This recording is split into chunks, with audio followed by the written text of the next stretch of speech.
ഇന്നേ ബസുമതി റൈസ് വെച്ചിട്ട് ഒരു തക്കാളി ചോറ് ഉണ്ടാക്കാമെന്ന് വിചാരിച്ചു കേട്ടോ. അതിന് വേണ്ടി കഷ്ണങ്ങളൊക്കെ എന്നോട് നുറുക്കി വെച്ചിട്ടുണ്ട്. ഈ അരി ഞാൻ 20 മിനിറ്റ് ഒന്ന് കുതിർത്ത് വെച്ചിട്ടുണ്ട് കേട്ടോ. അത് ഉപ്പിട്ടൊന്ന് വേവിച്ച് വെച്ചു കേട്ടോ. അപ്പോഴേക്കും ഞാൻ ചട്ടി അടുപ്പത്ത് വെച്ച് സൺഫ്ലവർ ഓയിൽ ഒഴിച്ചിട്ടുണ്ടായിരുന്നു. അതിലേക്ക് കുറച്ച് ഉഴുന്നുപരിപ്പ് ഇട്ടിട്ട് ഒന്ന് പൊട്ടിച്ചെടുത്തു കേട്ടോ. അതുപോലെ തന്നെ വറ്റൽമുളകും കുറച്ച് സവാള അരിഞ്ഞ് വെച്ചിട്ടുണ്ടായിരുന്നു കേട്ടോ. അതും കൂടെ ചേർത്ത് നല്ലപോലെ ഒന്ന് ഇളക്കിയെടുത്തു. അതിലേക്ക് ഒരു നുള്ള് ജീരകം കൂടെ ചേർത്തിട്ടുണ്ട് കേട്ടോ. അതുപോലെ തന്നെ ഇഞ്ചി വെളുത്തുള്ളി പേസ്റ്റും അരിഞ്ഞു വെച്ചിരിക്കുന്ന തക്കാളിയും കൂടെ ചേർത്ത് നല്ലപോലെ ഒന്ന് വഴറ്റിയെടുത്തു. എന്നിട്ട് അടച്ചു വെച്ച് വേവിച്ചെടുത്തു കേട്ടോ.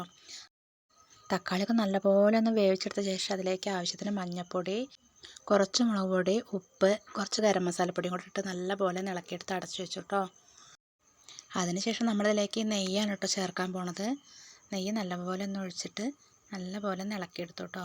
വേവിച്ച് വെച്ചിരിക്കുന്ന ചോറും കൂടെ അതിലേക്ക് ചേർത്തു. അതുപോലെ അരിഞ്ഞു വെച്ചിരിക്കുന്ന മല്ലിച്ചപ്പും ഇട്ട് നല്ലപോലെ ഒന്ന് ഇളക്കി യോജിപ്പിച്ചെടുത്തു കേട്ടോ. നോമ്പായതുകൊണ്ട് നമ്മുടെ വീട്ടിലിവിടെ ഇറച്ചി മീനൊന്നും ഉണ്ടാക്കാറില്ല കേട്ടോ. അപ്പോൾ ഇന്ന് ഇങ്ങനെയൊക്കെ ഒന്ന് ട്രൈ ചെയ്ത് നോക്കിയതാണ്. അപ്പോൾ നമ്മുടെ തക്കാളി ചോറ് ഇവിടെ റെഡി ആയിട്ടുണ്ട് കേട്ടോ.